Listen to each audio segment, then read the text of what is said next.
বোন আমার, যার কাছে তুমি নেই তার কাছে পৃথিবীর কোনো সম্পদ নেই।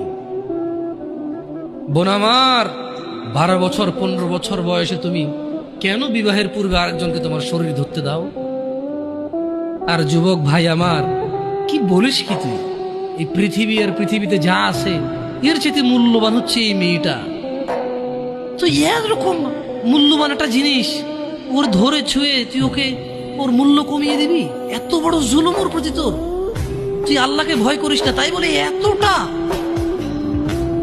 এতটা কি বলিস তুই? তুই কি কারো গাড়ির গ্লাস ভাঙছিস জীবনে? না। কেন? ওর লস হবে। তুই কি কোনোদিন কোনো মানুষকে ঘুষি দিছিস? না। কারণ তাহলে ও বেচারা কষ্ট পাবে। তুই কি জীবনে কারো পেটে ছুরি ঢুকাই দিছিস? না। ও মরে যাবে, তাহলে ওর ফ্যামিলি ক্ষতিগ্রস্ত, লসে পড়ে যাবে। তুই কি কারো টাকা মারছিস কোনোদিন? না। তাহলে ওর ফ্যামিলি টাকার কারণে কষ্ট পাবে। তাহলে তুই কেন তুই এত ছোট ছোট বিষয়গুলো খেয়াল রাখিস যে আরেকজনের লস হবে? তাহলে তুই এই মেয়েটার জীবনটাকে তুই কি করলি?